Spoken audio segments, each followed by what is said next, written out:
Lâcher prise. Un sport à la mode, un truc tendance dont on parle beaucoup et qui est malgré tout un élément clé dans l'activation de notre potentiel d'auto-guérison. Alors, dans ce chapitre, je vais essayer de le définir. Une petite parenthèse pour qui veut. On va se baigner dans la source, on est confortablement installé, on peut faire pause si on veut. On ferme doucement les yeux et on va scanner son corps et on lâche. On lâche toutes les zones du corps. Le front, le cou, les épaules, le bassin, les pieds.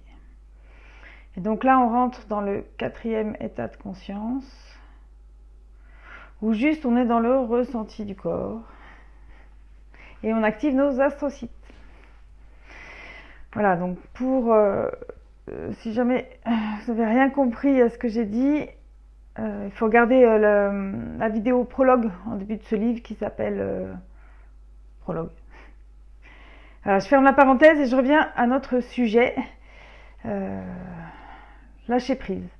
Alors j'ai différencié 3 façons de lâcher prise en fonction de l'énergie, de l'élan qu'on va mettre dans le verbe lâcher. Car en fonction de cet élan, on ne va pas lâcher pareil et les effets dans la vraie vie vont être différents. Alors, il n'y a pas de bon ou de mauvais lâcher prise, hein, tout de suite. Il n'y a pas de bon ou de mauvais lâcher prise. Il y a lâcher prise en soi, c'est déjà waouh. Donc, les lâcher prises que je vais différencier, c'est juste différentes façons de lâcher prise qui auront différents effets sur notre environnement et qu'on va utiliser ou pas au cours de notre existence. Hein, et on peut utiliser ces 3 lâcher prises dans différentes situations. Donc un premier qui est en pleine expansion, c'est le lâcher prise ou l'élan, ça va être un contrôle mentalisé matérialiste. Un deuxième lâcher prise où l'élan va être une fuite. Et un 3e lâcher prise, le lâcher prise réel où l'élan va être la réalisation du soi. On reste dans le corps, pour ceux qui méditent, et si jamais il y a un endroit qui est tendu, eh ben on met notre attention dessus, on peut mettre notre main, on peut s'étirer un peu plus pour qu'il se relâche plus. Hein. On reste dans la conscience de son corps et ce ressenti. Pardon, pour ceux qui ne méditent pas. Donc le lâcher-prise dont l'élan est un contrôle mentalisé matérialiste, il est en pleine expansion car le zen, le yoga, la méditation, le bien-être en général, tout ça c'est tendance, donc on en parle beaucoup. Alors c'est cool parce que c'est de belles valeurs en soi, hein, manger bio, faire du sport, méditer, cultiver le positif. Mais parfois l'élan fondateur qui motive ce lâcher prise, c'est de la discipline, c'est un programme à suivre avec des règles strictes, des efforts à faire. Et ça, cet élan, il est souvent relié à une injonction de perfection, une injonction de bien faire, d'être au top pour suivre ces concepts sociétaux qui sont tendances.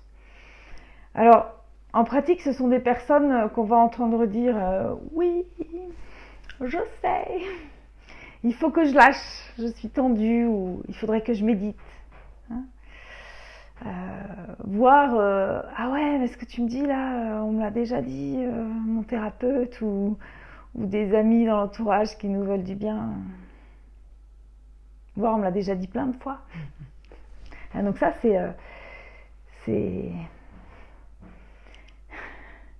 ça peut durer des années, quoi, hein, on l'a déjà dit. Ça peut durer des années. Et le mental, il sait, hein, qu'il faut qu'il lâche prise, mais en pratique, il ne se passe rien. C'est pour ça que je l'appelle lâcher prise mentalisé. En fait, ce lâcher prise, c'est un truc de plus à faire dans la to-do list. Hein, il faudra que je médite le matin, il faudra que...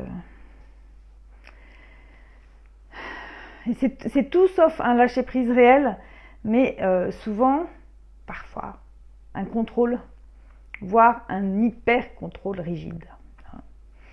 Alors, c'est pas mauvais en soi, tout ça, hein, ces valeurs, vaut mieux manger bio que boire du Monsanto à la bouteille, faut mieux être altruiste et zen que égoïste et agité. Faut mieux faire du sport que de rester sur le canapé. Mais tout ça, ça fait pas tout. Si ça reste que mentalisé, matérialiste.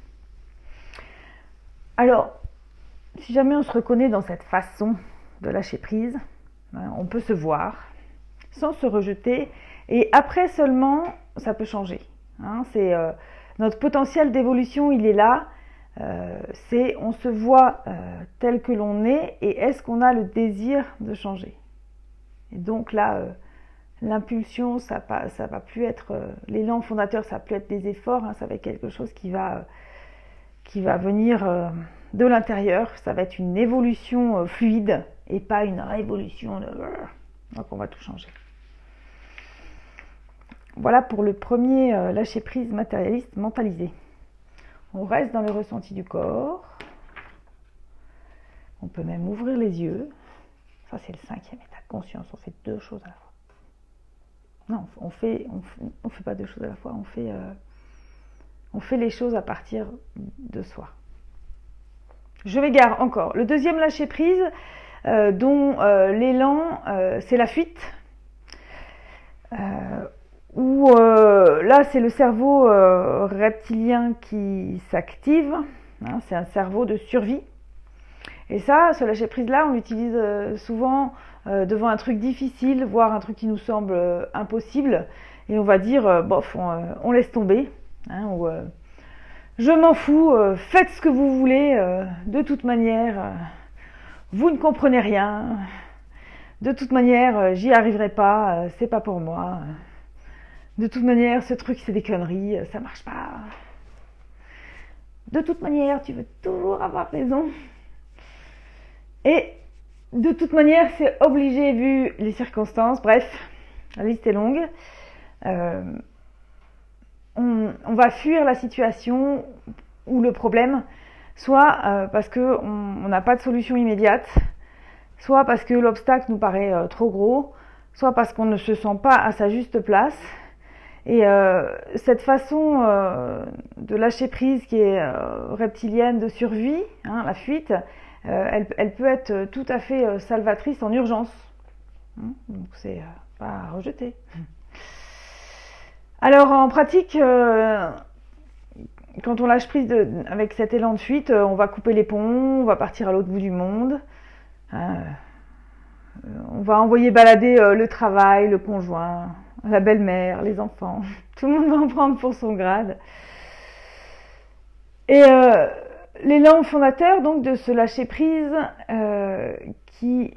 c'est un truc lourd qui se met dans la fuite, qui va nous pousser à fuir. C'est comme la colère, la haine, la tristesse, le désespoir, la solitude, la peur, enfin les peurs, le manque de confiance en soi, un sentiment de rejet, d'abondance. D'abandon, pardon, parce que l'abondance, non, l'abandon, la liste, elle est longue, encore une fois. Et on est loin d'un lâcher-prise qui prend sa source dans le calme intérieur, voire la joie sans objet, voire l'amour inconditionnel, pour la situation qui est là. C'est ce que j'ai mis là, la paix, joie, amour. Donc, cet élan lourd qui émane d'une agitation intérieure, il peut nous emmener à suivre la dernière tendance ou le dernier goût à la mode qui nous promet de prendre en charge notre karma. Donc faut le savoir, c'est pas forcément mauvais, ça peut être une étape nécessaire à notre évolution de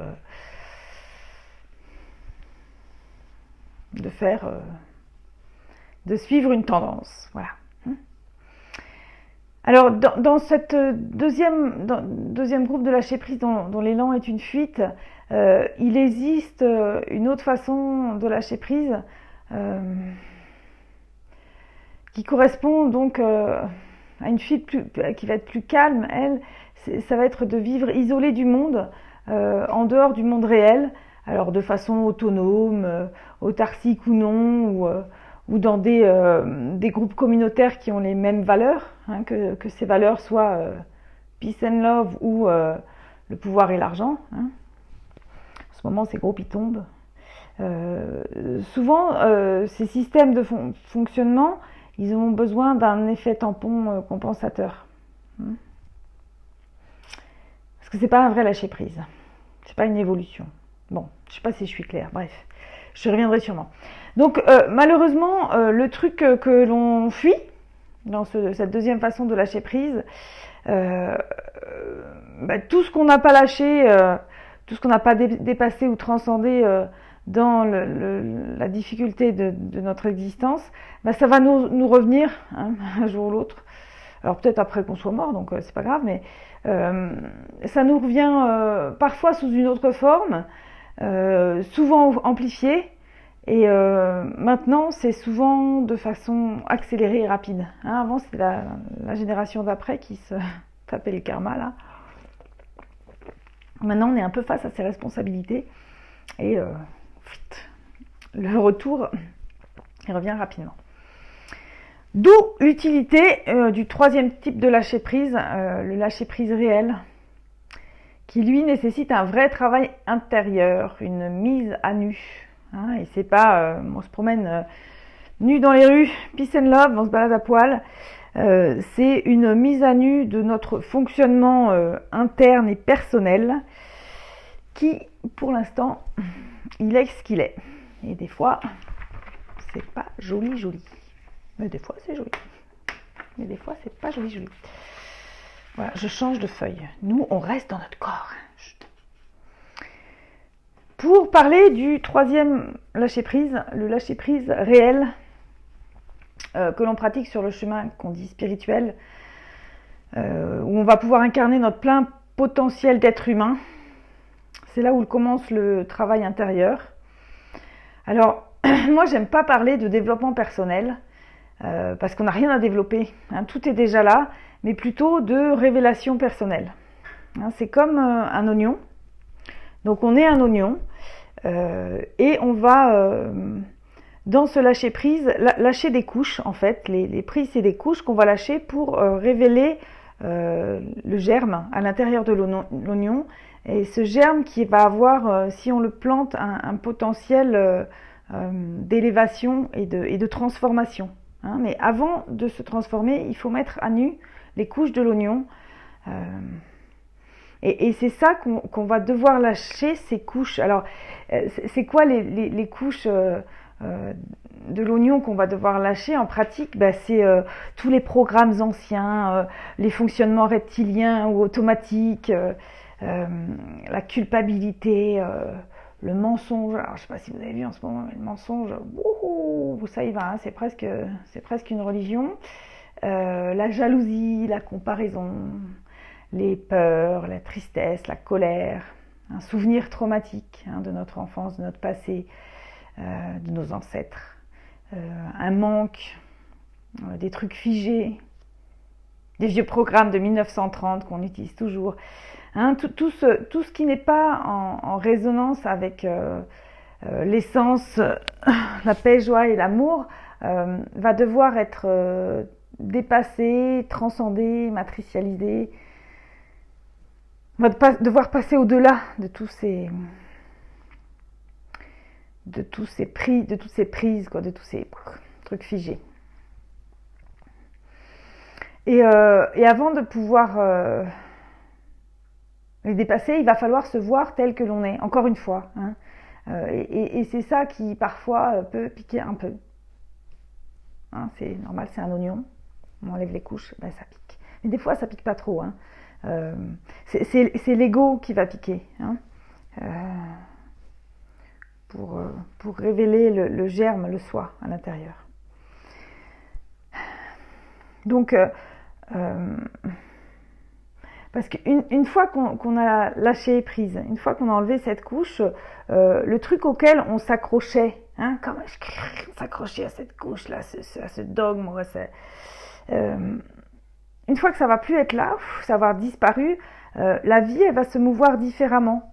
Elle va être plus légère, plus fluide, plus centrée, relié à justement cette essence, cette sève qui est en nous, comme un fil invisible.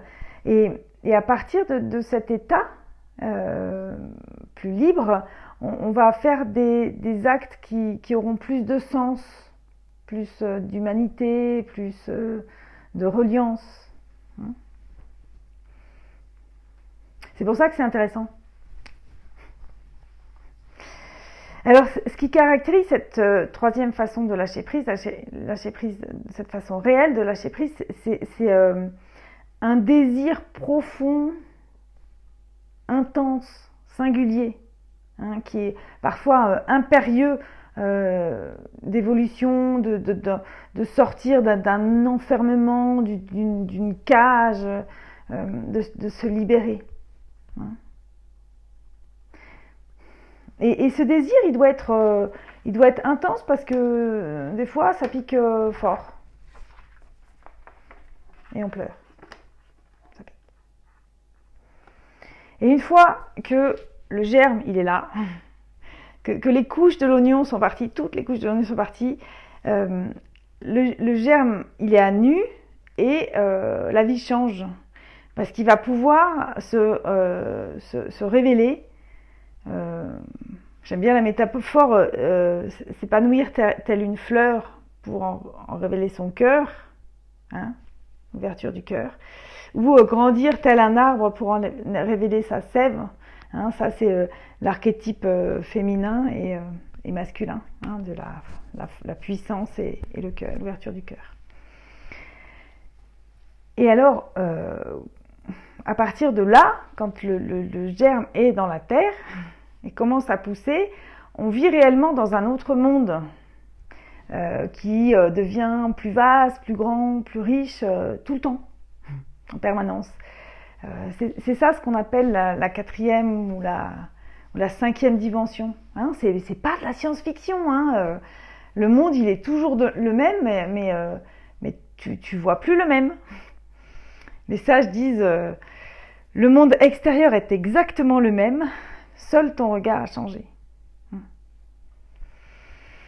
Et petit à petit, ce monde qui ne nous apparaissait pas, qui était caché parce qu'on était aveuglé par nos peurs, nos croyances limitantes, notre éducation, il va devenir visible à nos yeux. C'est ça ce qu'on appelle le dévoilement.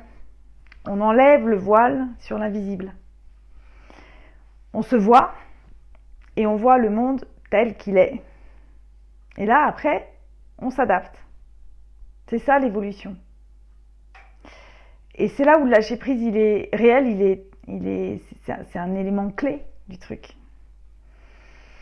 Alors, moi, pour me rassurer, je me suis dit, mais est-ce que j'ai déjà vécu ça avant ? Bah oui. Changer de matrice, quand on était 9 mois dans le ventre de notre mère, on était dans la matrice O, il y a eu la naissance et on est arrivé dans la matrice R. On était le même, on a juste évolué et on s'est adapté sans passer par le mental, parce qu'à l'époque, un nouveau-né, il dit pas comment je vais faire, c'est instinctif, de façon innée. Donc on a tous un programme qui peut être révélé pour changer de matrice et s'adapter à une matrice différente. Alors, on peut extrapoler ça aux matrices, aux vieilles matrices qu'on a décrites tout à l'heure, la culpabilité, le mensonge, la comparaison, les peurs, tout ça. On peut se dire, tiens, je vais les voir. Je vais les voir, ces matrices, je vais décider de les lâcher. Et on va pouvoir voir que nos choix dans la vie, dans nos actes, dans nos relations aux autres, aux objets, aux vivants, à la terre,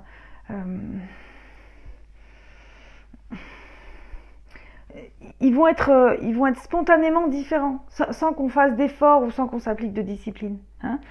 Par exemple, quand on va se débarrasser de la peur de manquer, on va pas consommer pareil, comme on va plus accumuler. Quand on va se sentir incarné dans notre corps, à notre place sur cette terre, on va avoir besoin de moins manger de carne. Donc on ne va pas devenir végétarien pour autant, hein, mais la viande ne va plus nous nourrir, donc on va diminuer spontanément notre consommation de viande. Avec cet élan-là, quand on a du pouvoir, la chance d'avoir du pouvoir et de l'argent, on va l'utiliser au profit de l'élévation globale de l'humanité, hein, pas pour un profit personnel et une valorisation de son ego. Hein. Bon, mais vous avez vu en ce moment, les masques tombent. C'est intéressant cette période, très intéressant. Alors, je redis, hein, quand on pratique ce lâcher prise là, il faut vraiment un désir profond, intense, parce que parfois vraiment ça pique grave, quoi, ça décoiffe. C'est un vrai travail intérieur et ça demande du temps, de l'énergie. Alors, il y a des personnes qui disent que c'est facile. Ces personnes-là, souvent, il y a d'autres personnes dans l'ombre qui leur ont facilité la tâche. Hein, c'est un des rôles de l'archétype féminin, de faciliter la tâche. Bon, voilà. Donc, avec ce lâcher-prise-là, on passe au-delà de la dualité, ça c'est bien, ça c'est mal. Hein. Plus on lâche prise de façon réelle, plus l'existence devient fluide, cool, comme de l'eau jusqu'à l'océan, hein, avec une source, et puis des variables de la vraie vie qui peuvent être des remous bouillonnants, des rivières super calmes, majestueuses, qui serpentent, des marécages un peu stagnants, des chutes du Niagara, des fleuves lents, puissants. Tout ça pour aller rejoindre l'océan, hein, notre essence, hein, inexorablement rejoindre l'océan. C'est le cycle du vivant, à chaque instant, hein, et c'est à chaque instant qu'on a la possibilité de lâcher prise ou non, et de la façon dont on le souhaite. Voilà, merci beaucoup de votre attention, y compris pendant les pauses pour les personnes qui n'ont pas médité. On peut ouvrir doucement les yeux. Merci de votre belle présence. Merci beaucoup. Continuons.